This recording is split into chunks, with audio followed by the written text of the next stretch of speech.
California's reopening is underway. From big events to simply taking your mask off, we'll check in on how San Diego is trying to get back to normal. What's worthy of a recall? The challenge to a brand new city councilwoman in Oceanside, and what it says about our current political climate.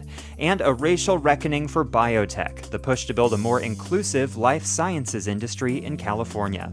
I'm Andrew Bowen, and the KPBS Roundtable starts now.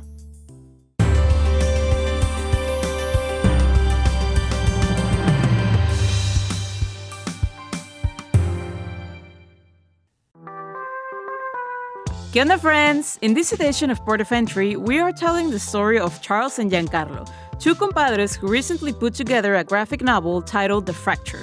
Along with this podcast episode, we are premiering Port of Entry shorts, small video capsules of the stories we put together, and we have two to share. Catch us wherever you get your podcasts. Nos vemos pronto!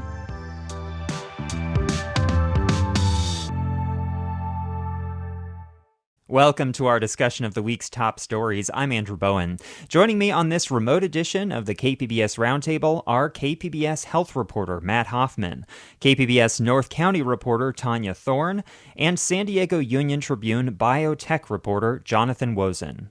For the first time in more than a year, most of us don't have to figure the pandemic into our weekend plans.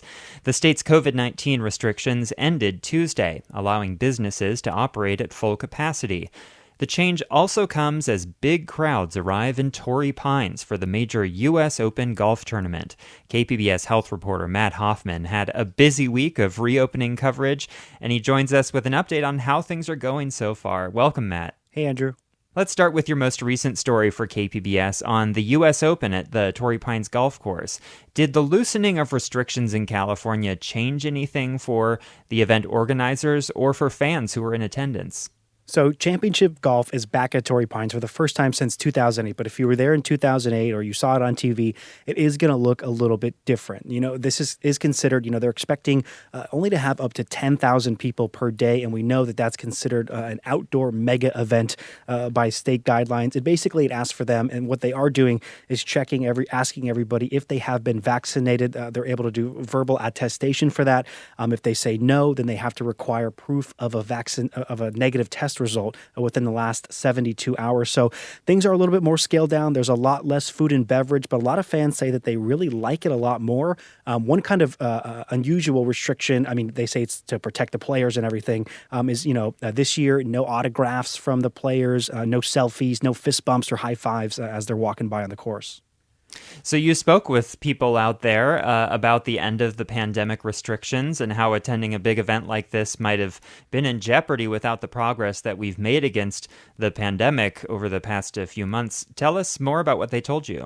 Yeah, actually, they didn't even know up to 90 days ago, around when the governor kind of threw out this June 15th reopening. They didn't know if they were going to have fans at all. Last year at the U.S. Open in New York, there were no fans. And the year before, in 2019, they had a lot. And usually they're used to having tens of thousands of fans out there every day, racking up in the hundreds of thousands for the whole week. But something we're not seeing this time, though, but they are grateful they were able to kind of scramble at the last minute, so to speak, set up some bleachers and allow at least some fans to come in and watch the championships. Though this is a big weekend for baseball fans as well. The Padres are back for their first series at full capacity in Petco Park.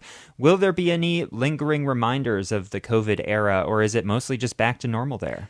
Yeah, some Padre fans, myself, I've been to a game when they had the social distance seating, and I actually liked it a lot more because you're not around a bunch of people. There's 4 seats on one side, 4 seats on another side. But Petco Park is back to full capacity on Thursday. They're having their official, grand opening where they are able to put butts in every single seat. So some reminders of COVID are going away, but they too are also asking people if they are vaccinated. And just a note, if you're going to some of these big events, you're probably going to want to have a photo or some sort of proof, maybe a copy, a laminated vaccination card, just in case they ask you for that. Petco Park was home to, of course, one of our vaccine superstations in San Diego County.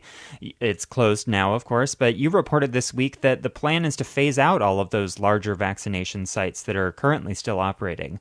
What's the county's strategy going forward? We knew this was coming. County officials were saying that these vaccination sites, superstations, that can move, designed to move thousands of people a day. The one down there at Petco Park up in Del Mar, that used to be able to do up to 5,000 people. The one down there in Chula Vista, But we knew that they were going to be going away at some point. And this week, we finally, heard from Sharp Healthcare, which operates 3 of the sites, that they are going to be all closing down by the end of the month. And it's going to be sort of a phased-in process. So, on Friday, we have the Grossmont Center one that's closing. And then the last one to be closed is going to be the one up in Del Mar, the Superstation there that's operated by Scripps Health. That one's slated to close on June 30th. And basically what they're shifting to is a flu distribution model. So that's like where you would go to, a CVS or a Rite Aid or a Walgreens to get your flu shot. You can also go to your primary care doctor. And the county is still going to operate a number of sites, just not those big superstations or like the ones up in Del Mar where you can drive through and get your vaccine. The county's vaccine dashboard says that 63% of people 12 and older have now been fully vaccinated, and their goal is to get that number up to 75%. What is likely to be different with the pandemic as we get closer to that goal? And I will say, 63% of people are fully vaccinated. There is now at least people who have had their first dose. That number is higher than 75%, so we're seeing, some county officials not necessarily declaring victory, but at least declaring that, we are at some point of herd immunity. But yeah, it'll be interesting to see, we know that there's a lag time as well, too, right? Because when you get your first dose, sometimes you have to wait up to 3 or 4 weeks to get your second dose. So that 63% number will likely go up. I mean, something to keep in mind, too, though, that still means that there's 25% of San Diegans that are not vaccinated. We still have to deal with kids that are younger than 12. So it'll be interesting to see. We know, a lot of the restrictions in terms of places you have to wear a mask. That's like in airports, in schools, help protect the kids, help protect the teachers. So we'll see if maybe some of the mask mandates go away in areas like schools once we start to see more kids getting vaccinated, more of the overall community getting vaccinated. On Tuesday, you covered the final scheduled press briefing from the county on COVID-19. These have been happening really since the very beginning of the pandemic. Dr. Wilma Wooten, the county's chief medical officer, had this to say about reaching this milestone and her focus going forward. We are very excited about where we are today, but it doesn't mean that things are over. As I continuously state, the eligible population right now for being vaccinated is 12 years of age and older. But we, in the coming months, in this year, we have to focus on vaccination of those individuals 6 months of age to 11 years of age. The vaccines aren't available yet, but they are coming. So we have to be ready when that occurs. In the meantime, we will continue to do what we do, which is surveillance within the general community for COVID-19, and as well as over 80 other communicable diseases that we still monitored during this pandemic. Matt, was there anything else that stood out to you from that final press briefing? Dr. Wooten, she made a good point in that, just because the state mandate and the CDC now says that, people who are fully vaccinated do not have to wear masks in areas like restaurants or even grocery stores. Each individual business, they do have the right to make, be more restrictive. So keep in mind, you might want to keep a mask in your wallet, in your purse. So if you go to a grocery store, you may go to a grocery store in one area and go to a grocery store in another area, and maybe that other store says, hey, we're still requiring you to wear the mask. So something to keep in mind. Unsure if there'll be any confusion over that, but businesses can choose to be more restrictive, including workplaces if they want to. Well, on that topic of workplace safety, the state's regulatory body with workplace safety and health is Cal OSHA. It's revising its guidance on masks. What's the latest that was announced this week?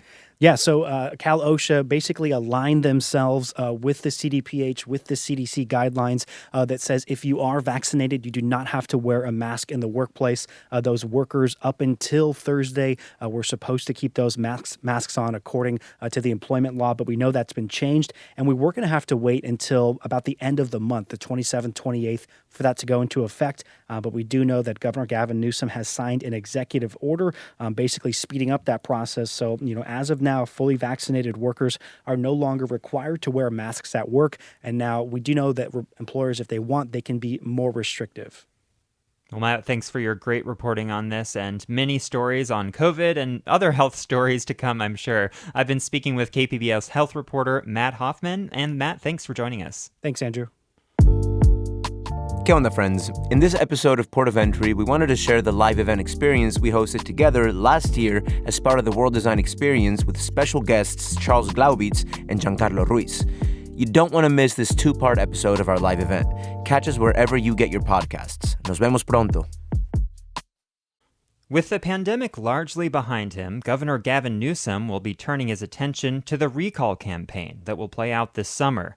And he's not the only politician facing this conundrum. There are a number of recall campaigns underway across California, and one of them is in Oceanside, where a city councilwoman is facing her own recall challenge. It's the latest push by voters in San Diego County to remove a politician outside the normal election process, and there have been mixed results. KPBS North County reporter Tanya Thorne is covering the story for us. Hello, Tanya. Hi, Andrew. So the council member we're talking about is Corey Jensen. She's the newest member of the Oceanside City Council. How did she arrive at City Hall? Yes, so she got appointed to her position, which represents District 1. And that seat used to belong to Esther Sanchez, Mayor Esther Sanchez. And Sanchez actually requested a special election, but the other council members didn't go through with that, and they actually selected Corey Jensen to take Sanchez's old seat. So tell us a bit more about the controversy around the recall and why she's been challenged after such a short amount of time in office. Well, Andrew, I think after she got appointed, this already sounded alarms in many of District 1 residents and just voters in Oceanside. And so she had an eye on her already because of this. And so at her first city council meeting, a vote came up in regards to neighborhood pools. And she actually voted to close down the Brook Street pool. That really is available for, low income and just in an underprivileged neighborhood and communities. And so she just came under fire with that decision. Then more eyes were on her. And I think, more and more residents started digging more information about Corey Jensen. And another issue was questions about where she actually lives and whether she's an Oceanside resident. You spoke with Corey Jensen for your story. What did she tell you about this? Yeah, so after the pool decision, a tax document came up indicating that she had a Carlsbad residence. And so people started asking her, do you live in Oceanside or do you live in Carlsbad? Well, I sat down with her and she told me she does live in Oceanside. She has roots here in Oceanside. Her parents attended Oceanside High School. Her grandparents came to Oceanside in the 1940s. So she told me she lives in Oceanside and she loves Oceanside, and she's really happy to represent the people of District 1. We have a clip from Councilwoman Jensen from your interview with her. Here's what she had to say about securing her job at the ballot box. I'm just hoping that they'll give me a chance to do some good and then go from there, because we will have an election.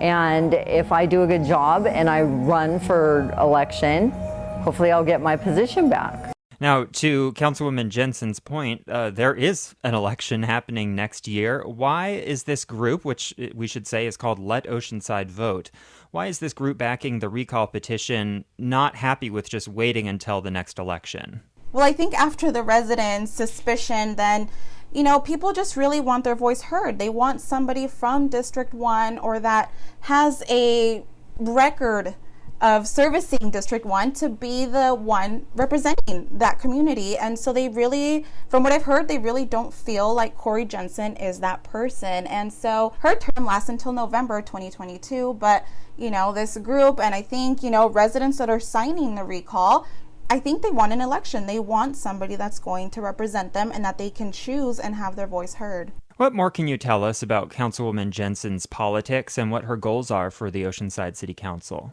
Yeah, so I talked to her on what she wants to address in Oceanside and in her district. And one big point that she made was affordable housing. Oceanside has been building some beautiful resorts and just really adding to the downtown area. And many residents are scared that that's going to, spike up rent prices. And so she really wants to concentrate on affordable housing. And she thinks we can get that done. And so that's one thing. And she's also working on adding new bathrooms to a skate park in her district. So she's doing a couple things, and she really hopes, residents will notice her efforts. Recalls have been in the news quite a bit lately. Of course, I think everyone knows at this point there is one that will be on the ballot involving Governor Gavin Newsom. We also recently had the unsuccessful effort to recall San Diego City Council President Jen Campbell. The campaign there just failed to get enough signatures to put that question on the ballot. Is this Oceanside recall story purely local, do you think, or is there more at play here in terms of how people are expressing themselves politically and frustration with their elected officials? I don't think it's local. We're obviously seeing a pattern of this, and people want their voice heard. They want to elect their representatives, and they want to go through the correct process. They want to feel like they are electing their representative. And what's the threshold for this recall, and how many signatures do they have to gather, and what's the deadline for turning those in? Yeah, so Let Oceanside Vote needs to collect 4,484 signatures, and that represents 20% of District 1 voters. They have until September 10th to collect all the signatures. Let's also get your take this week on the overarching and dominant story this week, which is the end of the state's COVID-19 health restrictions. How is the reopening going in North County? Well, Andrew, I think it's going great. Like I mentioned before, downtown Oceanside just got two beautiful new beachside resorts. And, we missed out on last year's summer. So I think this summer may be really busy for downtown Oceanside. It might become a tourist hotspot because you have the beach, you have the resorts, you have, things to do here in downtown Oceanside. And so I'm excited for that. And also a lot of manufacturing companies are hiring. I did a story on, the shortage of staff. And one big incentive for North County residents is that no more commute. Getting a job here in a local manufacturing company could mean you don't have to fight the 5 and the merge and deal with that traffic that I'm sure we're going to start seeing here very soon as, the rest of the state and San Diego County opens up. All right, I've been speaking with Tanya Thorne, who's the North County reporter for KPBS News. Tanya, thanks for your reporting on this. Thank you, Andrew. Some of the work that went into developing vaccines and responding to the pandemic happened in San Diego County's thriving life sciences industry.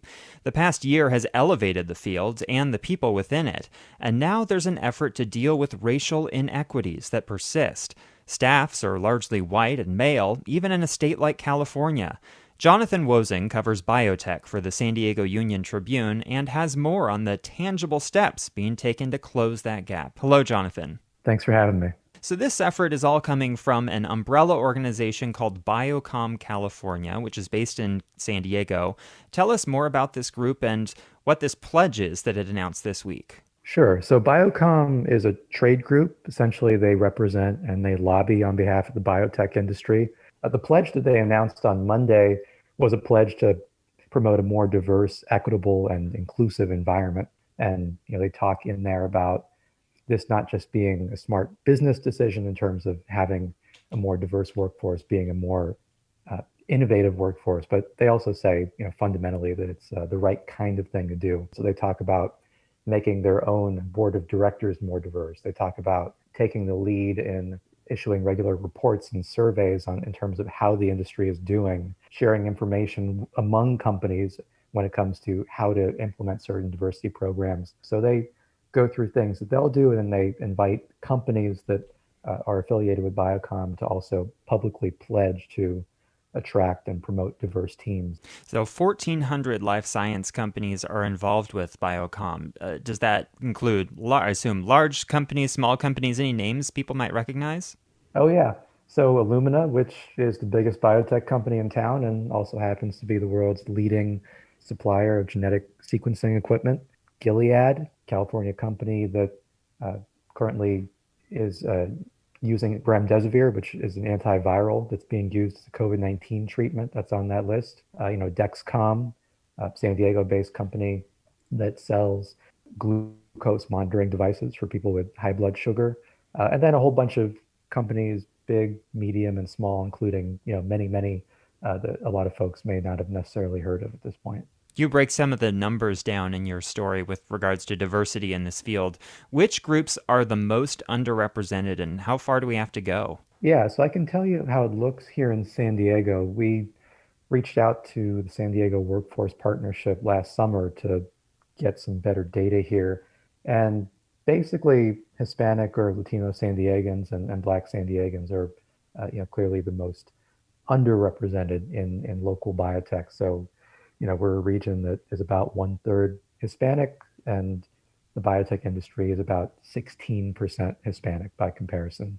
The county numbers for Black San Diegans are around the 5 to 6% range, and about 3% of people in the life science industry are Black. So there's a gender disparity as you rise the ranks, and there's also a racial and ethnic disparity pretty much across the board. One of the challenges that seems to be ahead in diversifying the field of life sciences is just getting good demographic data in these companies. Why do so many companies not have an accurate picture of their own workforce's diversity? Or if they do have that data, why would they not be willing to share it? Yeah, it's a good question, especially since these are folks who work in science. So every decision they make is driven by data. I think there are a couple of things going on there. One is that a lot of biotech companies are actually pretty small. They're not publicly facing companies in most cases. So there's not a whole lot of pressure necessarily for them to have and share data. Another piece is that the kind of data that they are used to collecting and sharing really is the latest data on their cancer drug or their autoimmune drug. So the incentives in place for them to be collecting and sharing information about their workforce so far has been pretty limited. And I think the fact that companies aren't making that more public is probably not because the data is shockingly good or impressive. You spoke with one of the only Black CEOs of a biotech company in the San Diego region for your story, Paul Mola. He's the CEO of Roswell Biotechnologies. What did he tell you about his thoughts on this effort by Biocom to really put some numbers and some real effort into diversifying the field? So Paul thought this was a good step. He thought it was a pretty important step.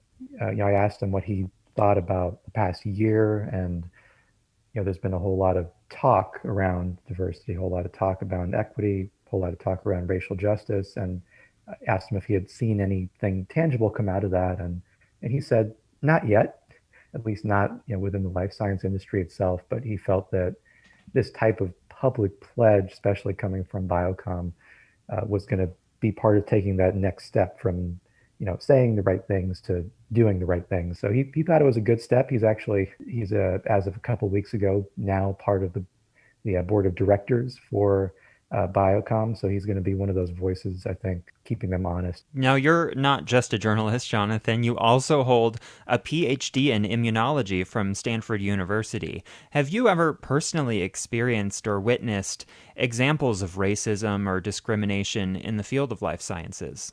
Yeah, I got kind of an unusual background for a reporter. Thankfully, I was pretty fortunate. I had a lot of good mentors, a lot of good people in my corner. So I did not have any explicit discrimination, directed my way. You hear stories from other people, but my own particular experience was pretty good. The main thing I remember from that time is really just that there were very few and far between conversations around race, around social issues. It didn't really feel coming into graduate school that the bioscience program was a space where you could talk about those things, talk about really anything outside of science. I think that started to change, around 2015 roughly, or around the time Michael Brown was shot. And I mostly just remember that environment being kind of silent on these types of issues, but my own experience was relatively good in the sense that there was nothing negative that was directed my way. We've been talking with our guest this week about the end of the state's pandemic restrictions. As someone who covers the science behind this story of COVID-19, are there any lingering issues or topics that you see as still needing to be addressed? Oh, yeah. I mean, I think the one topic without question, and this is more of a global issue, is the fact that this is a worldwide pandemic, and we have a whole lot of people across the world who haven't been vaccinated yet. So, in San Diego and across the US, you can go to a CVS, you can go to a Walgreens, you can go pretty much anywhere and get vaccinated without much of a wait these days. But there's so many other regions, so many other continents, parts of the world where that's not at all the case. So I think, vaccinating not just locally, statewide, nationally, but actually getting enough immunity in enough parts of the world to have some confidence that we won't see big surges in the future. That's going to be the way that we assure ourselves that we won't have to worry in the fall or won't have to worry a year from now. So that, global vaccine rollout, I think, is the key.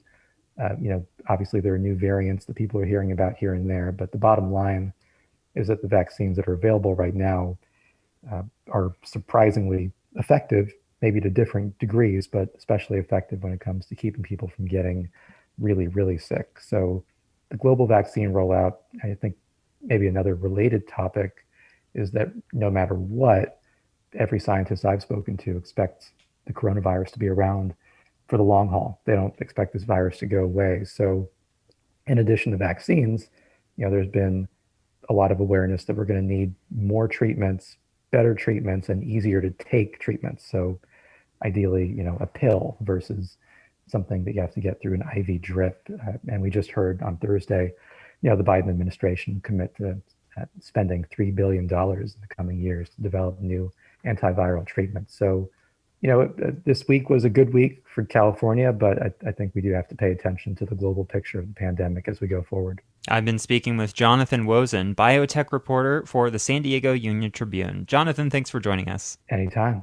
That wraps up this week's edition of the KPBS Roundtable. I'd like to thank my guests, Matt Hoffman and Tanya Thorne from KPBS News, and Jonathan Wozen from the San Diego Union Tribune.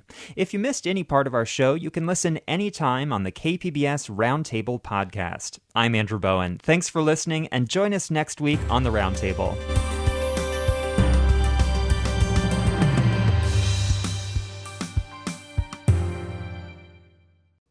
Now on The Finest, we examine an icon. Our Lady of Guadalupe has been a powerful symbol for 500 years, and artists have reimagined her as a source of resilience and pride. Listen now wherever you get your podcasts.